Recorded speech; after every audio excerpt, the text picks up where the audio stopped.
আসসালামু আলাইকুম এভরিওয়ান। নিয়ে আসলাম তোমাদের জন্য নতুন আরেকটি গল্প। আশা করি আজকের গল্পটা অন্যান্য গল্পের মতো তোমাদের অনেকটাই ভালো লাগবে। আর গল্পটা যদি ইউটিউব থেকে দেখো তাহলে অবশ্যই চ্যানেলটা সাবস্ক্রাইব করে দিবা। আর ফেসবুক পেজ থেকে দেখলে অবশ্যই পেজটা ফলো করে দিবা। আমাদের ফেসবুক পেজের লিঙ্ক পিন কমেন্টে দেওয়া আছে। তো চলো বেশি কথা না বলে গল্প শুরু করা যাক। এক রাতের রেট কত তোর? কাস্টমারের কাছে থেকে অ্যাডভান্স নিস নাকি রাত কাটানোর পর? কোনটা? আচমকা এমন কুৎসিত প্রশ্নে মেঘলা অবাক হয়ে আকাশের দিকে তাকালো। মেঘলা এতক্ষণ তার নতুন বিএফের সাথে রেস্টুরেন্টে বসে কথা বলছিল। তখনই সেখানে আকাশের এন্ট্রি হয়েছে। আকাশকে দেখে মেঘলার বুক ধুকপুক করছে, কারণ সে জানে তার সাথে খারাপ কিছু ঘটতে চলেছে। ভয়ে ভয়ে সে উঠে দাঁড়ালো। ভয়ে মেঘলার গলা শুকিয়ে গেছে। আকাশকে দেখতে অনেকটা আহত হিংস্র বাঘের মতো লাগছে। চোখ দুটি অসম্ভব লাল হয়ে আছে। শক্ত করে হাত মুষ্টিবদ্ধ করে আকাশ মেঘলার কাছে এসে বলল, না মানে রেটটা জানলে আমার কয়েকটা বন্ধুকেও রাতে পাঠাতাম তোর কাছে। তোর তো একজন দুইজনে হয় না, তাই না? আর তুই যেহেতু দেখতে ভালো তাই ওরাও মজা পাবে, আর তোর ইনকামটাও ভালো হবে। আকাশের কথা শুনে মেঘলার প্রায় কাঁদো কাঁদো অবস্থা হয়ে গেছে। সে মাথা নিচু করে দাঁড়িয়ে আছে। চোখ থেকে টুপটাপ পানি পড়ছে তার। মেঘলাকে কাঁদিয়ে এবার আকাশ মেঘলাকে ছেড়ে তার পাশে বসে থাকা ছেলেটার দিকে তাকিয়ে বলল, তা আপনি ওর কত নাম্বার কাস্টমার জানতে পারি? আসলে আপনাকে দেখে তো ভদ্রলোক মনে হচ্ছে, তা এত হোটেল থাকতে এখানে কেন? দেশে কি মেয়ের অভাব যে এটার পেছনেই পড়তে হলো? ছেলেটি অবাক হয়ে বলল, আপনি কে? আর ওকে এভাবে বলছেন কেন? ছেলেটি মেঘলাকে প্রশ্ন করল, কি ব্যাপার মেঘলা, তুমি কিছু বলছো না কেন? কে উনি? মেঘলার গলা শুকিয়ে গেছে, তার কথা জড়িয়ে যাচ্ছে, তাই সে আমতা আমতা করে বলল, উনি আমার। কথাটা শেষ হওয়ার আগেই আকাশ মেঘলার গালে ঠাস করে থাপ্পড় বসিয়ে দিল। তাল সামলাতে না পেরে মেঘলা মাটিতে পড়ে গেল। আকাশ থাপ্পড়টা এত জোরে মেরেছে যে মেঘলার ঠোঁট ফেটে ফিলকি দিয়ে রক্ত বের হচ্ছে। কিন্তু আকাশের সেদিকে লক্ষ্য নেই। সে গিয়ে মেঘলার চুলের মুঠি ধরে টেনে তুলে বলল, কি বলতে চেয়েছিলি? আমি তোর এক্স, তাই না? এই একটা কথা কান খুলে শুনে রাখ, তুই আমার সাথে ব্রেকআপ করলেও আমি করিনি, কখনো করবো না, তাই আমি কখনো তোর এক্স হব না, বুঝেছিস? মেঘলার চুল ধরে রেখে আকাশ ছেলেটির দিকে অগ্নিদৃষ্টিতে তাকিয়ে বলল, এটা আমার জিএফ ছিল, এখনো আছে, আর ভবিষ্যতেও থাকবে, বুঝেছিস? তাই তোকে যদি আর কখনো মেঘলার আশেপাশে দেখি তাহলে তোর কপালে দুঃখ আছে বলে দিলাম। ছেলেটি হতবাক হয়ে বলল, এসবের মানে কি মেঘলা?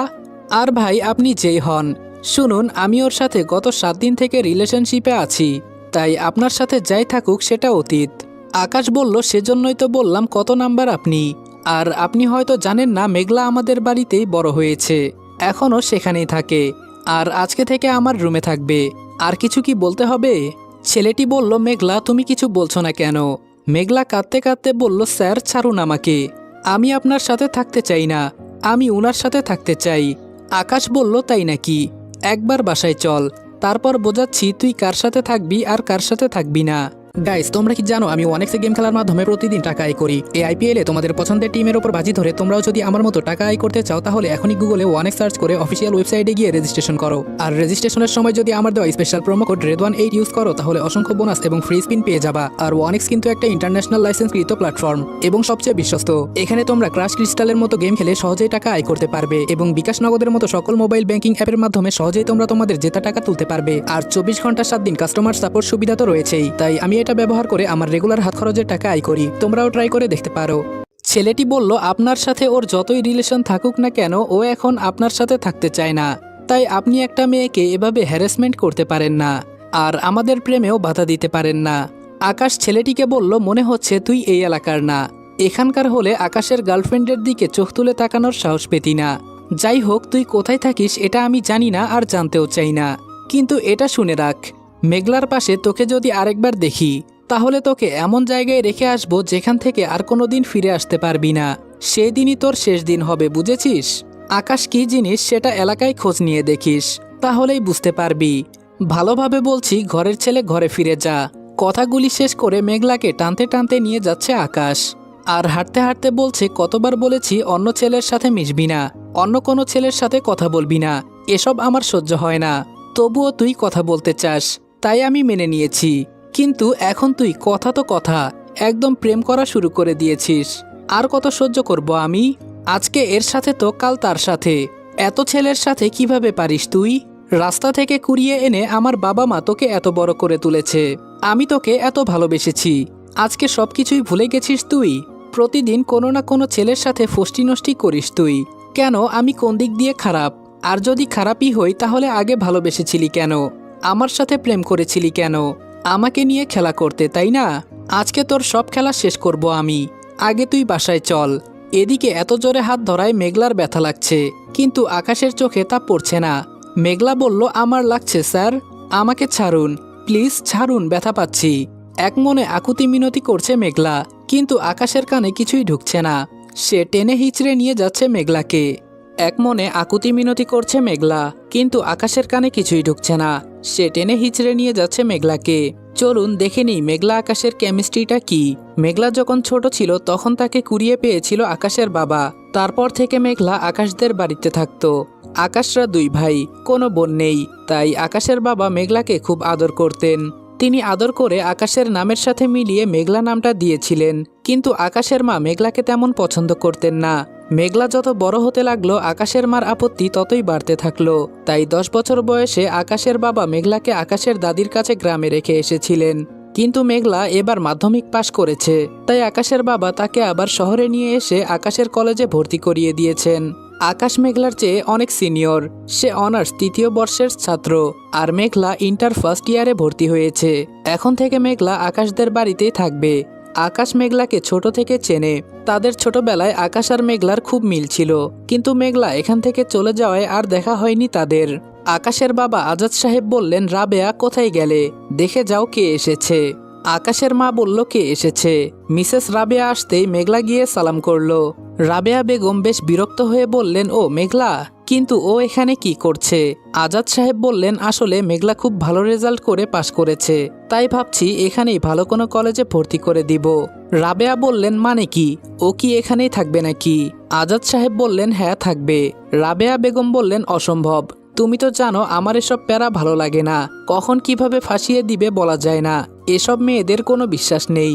আজাদ সাহেব বললেন, চুপ করো রাবেয়া, কি সব যাতা বলছো? আজাদ সাহেব বুঝলেন মেঘলার মন খারাপ হয়েছে, তাই বললেন, এখন তো বাসায় আরিফ আর আরিফের বউ নেই, আসলে ওদের সাথে পরিচয় করিয়ে দিব। এখন যা মা, আকাশের সাথে দেখা করে আয়। ছোটবেলায় তোরা একসাথে কত খেলতি, অনেকদিন হয় দেখা হয়নি তোদের, যা দেখা করে আয়, আর কারো কথা কানে নিবি না। আমি যখন বলেছি তুই থাকবি তখন তুই এখানেই থাকবি। এই বলে আজাদ সাহেব মেঘলাকে উপরে পাঠিয়ে দিলেন। মেঘলার কিছুটা মন খারাপ নিয়ে আকাশের ঘরে গেল, কিন্তু এতদিন পর পুরনো বন্ধুর সাথে দেখা হবে, তাই কিছুটা খুশি নিয়ে ঘরে ঢুকলো।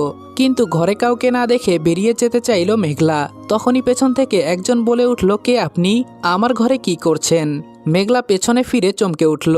ধবধবে ফর্সা একজন পুরুষ, হাইট পারফেক্ট, ছোট ছোট চুল, খোঁচা খোঁচা দাড়ি স্টাইল করে সাইজ করা, এক কানে দুল পরা। মেঘলা তার দিক থেকে চোখ ফেরাতে পারছে না। মনে মনে ভাবছে, এত সুন্দর ছেলেও হয়, একেই বোধহয় বলে ক্রাশ খাওয়া। আকাশ মেঘলার ধ্যান ভাঙিয়ে বলল, কিছু জিজ্ঞাসা করেছি আপনাকে। মেঘলা বলল, আপনি আকাশ ভাইয়া তাই না? আকাশ বলল, প্রথমটুকু ঠিক ছিল, পরেরটা বলতে পারছি না, আপনি কে এটা আগে বলুন। মেঘলা বলল, আমি মেঘলা ভাইয়া, মনে নেই ছোটবেলায় আমরা কতটা ভালো বন্ধু ছিলাম? আকাশ সাথে সাথে একটা থাপ্পড় বসিয়ে দিয়ে বলল, আমি তোর ভাই কবে হলাম, আর তুই পারমিশন ছাড়া আমার ঘরে ঢুকেছিস কেন? মেঘলা পুরোই অবাক হয়ে গেল, এতদিন পর দেখা হলো আর উনি আমায় মারলেন। মেঘলা গালে হাত দিয়ে বলল, সরি ভাইয়া, আর আসবো না। এটা বলে যেই বাহিরে যেতে লাগলো তখনই আকাশ মেঘলার হাত ধরে ফেলল। মেঘলা বোকার মতো তাকিয়ে আছে। আকাশ বলল, আবার ভাই বললি কেন, মারবো নাকি আরো একটা থাপ্পড়? মেঘলা বলল, তাহলে কি ডাকবো? আকাশ বলল, আমাকে শুধু আকাশ বলে ডাকবি। মেঘলা বলল, আপনি তো আমার চেয়ে বড়। আকাশ রেগে গিয়ে বলল, তাহলে স্যার বলে ডাকবি। মেঘলা বলল, আচ্ছা। আকাশ বলল, তুই এখানে হঠাৎ কি মনে করে? মেঘলা বলল, কলেজে ভর্তি হতে এসেছি। আকাশ বলল, বাহ ভালো, আচ্ছা যা, এরপর থেকে হুটহাট আমার ঘরে আসবি না কেমন? আসার আগে আমার কাছে জিজ্ঞেস করবি। মেঘলা মাথা নেড়ে হ্যাঁসূচক উত্তর দিয়ে বলল, আপনি অনেক বদলে গেছেন। আকাশ রাগী চোখে তাকাতেই মেঘলা ঘর থেকে বেরিয়ে গেল। আকাশ বলল, বাহ বেশ সুন্দরী হয়েছে তো দেখতে, কিন্তু ওর এই বাসায় আসাটা উচিত হয়নি। এভাবেই এই বাসায় দিন কাটছে মেঘলার। আকাশদের বাড়িতে একমাত্র আকাশের বাবাই মেঘলাকে আদর করে। আকাশের মা, আকাশের ভাবি, আকাশের ভাই কেউই তেমন পছন্দ করে না তাকে। কিন্তু বিনে পয়সায় যেহেতু কাজের মেয়ে পাওয়া যাচ্ছে তাই বাসায় রেখেছে। আর আকাশ তো মেঘলাকে প্রথম দিনেই থাপ্পড় মেরেছিল, শুধু ওকে ভাইয়া বলে ডেকেছিল এজন্য। আকাশ স্পষ্ট বলে দিয়েছে তাকে স্যার ডাকতে হবে। আকাশ এমনিতেও কিছুটা রকচটা, কারো সাথেই তেমন কথাবার্তা বলে না। আকাশ দেখতে অসম্ভব স্মার্ট, কলেজের অনেকের স্বপ্নের নায়ক সে, তাই একটু মুড নিয়ে থাকে। মেঘলার সাথে কেউ ঠিকমতো কথা পর্যন্ত বলে না, তারপরেও মেঘলা সবাইকে খুশি করার আপ্রাণ চেষ্টা করে, কিন্তু কোনো লাভ নেই। আরিফ আর আরিফের বউ তো মেঘলাকে সারাদিন কাজ করায়। আর আকাশ সেদিনের পর মেঘলার সাথে কোনো কথা বলেনি, তবুও আকাশকে মেঘলার ভালো লাগে। সে যখন সেজে গুজে বাহিরে যায়, মেঘলা একদৃষ্টিতে তাকিয়ে থাকে আকাশের দিকে। আকাশ আর আগের মতো নেই, সেটা মানতে নারাজ মেঘলা। তার মনে হয় আকাশ আগের মতোই আছে, যে কিনা মেঘলাকে সব সময় আগলে রাখতো। আজকে মেঘলার কলেজের প্রথম দিন, তাই আকাশের বাবা আকাশকে বললেন, তুমি যেহেতু এই কলেজে পড়ো তাই আমি চাই তুমি মেঘলাকে কলেজে নিয়ে যাও আর কলেজটা ভালো করে চিনিয়ে দাও। আকাশ রেগে গিয়ে বলল, কি বলছো এসব? আমি কেন এই মেয়েকে নিয়ে কলেজে যাব? তাও এমন গাইয়া একটা মেয়ে, কিভাবে সম্ভব? আমি পারবো না বাবা। আর শহরে কি কলেজের অভাব পড়েছিল যে ওকে আমার কলেজে ভর্তি করতে হলো? ওকে আমি চিনি, এটা কেউ জানলে আমার মান সম্মান থাকবে না বাবা। আকাশের বাবা বলল, চুপ করো, মানুষকে সম্মান দিতে শিখো আকাশ। ভুলে যেও না ও একজন ব্রিলিয়ান্ট স্টুডেন্ট, আমি যা বললাম তাই করবা। এবার তিনি মেঘলাকে বলল, যা মা, তুই রেডি হয়ে আয়। মেঘলার বলতে ইচ্ছে করছে সে আকাশের সাথে যাবে না, কিন্তু সে শহরের কিছুই চেনে না, তাই সে কোনোভাবেই একা যেতে পারবে না। আর আজাদ সাহেবের মুখের উপর কথাও বলতে পারবে না, তাই সে রেডি হতে গেল। মেঘলা নীল জামা পরেছে, সাথে এক হাতে কয়েকটা নীল চুড়ি, এক হাতে ঘড়ি, কানে ম্যাচিং ঝুমকা, ঘন চুলগুলি খুলে দিয়েছে, চোখে গাঢ় কাজল টেনে ঠোঁটে হালকা লিপস্টিক পরেছে। মেঘলাকে দেখতে নীলপরী নীলাঞ্জনার মতো লাগছে, যার মাঝে অনায়াসে ডুব দেওয়া যায়। আকাশের সেদিকে তাকানোর সময় নেই, ফোন টিপতে টিপতে বলল, চল। মেঘলাও পিছু পিছু গেল। বাইকের পেছনে বসেছে মেঘলা, সে আকাশের চেয়ে বেশ দূরত্ব বজায় রেখেই বসেছে। হঠাৎ আকাশ বাইক থামিয়ে বলল, নাম। মেঘলা অবাক হয়ে বলল, এত তাড়াতাড়ি চলে এসেছি? আকাশ বলল, না, কিছু কাজ আছে তাই নামতে বলেছি। মেঘলা কথা না বাড়িয়ে নেমে দাঁড়ালো। আকাশ রাস্তার পাশের ট্যাপ কল দেখিয়ে বলল, যা ফ্রেশ হয়ে আয়। মেঘলা বলল, মানে? আকাশ বলল, মানে হলো এমন সং সেজে থাকলে আমি তোকে নিয়ে যাব না, এরপরে তোর ইচ্ছা, এসব মুছে ফেলবি নাকি আমি চলে যাব। মেঘলা বুঝতে পারলো কথা বললে এখানে রেখেই চলে যাবে, তাই মুখ ধুয়ে কাজল আর লিপস্টিক মুছে নিল। তারপর আকাশ আবার বলল, চুল বাঁধ, হাতের চুড়িগুলো খুলে ফেল, সাথে কানের দুলটাও। মেঘলা অবাক হয়ে বলল, কেন?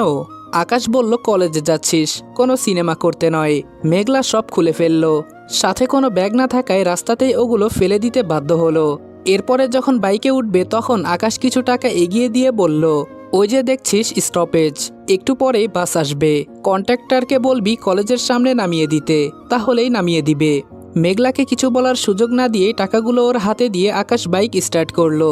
দেখতে দেখতে চোখের পলকেই আকাশ চলে গেল। মেঘলা শহরে একেবারে নতুন, কিছুই চেনে না, আর একা একা বাসেও ওঠেনি কখনো, তাই তার ভয় করছে। কিন্তু অসহায়ের মতো তাকিয়ে থাকা ছাড়া আপাতত আর কিছু করার নেই তার।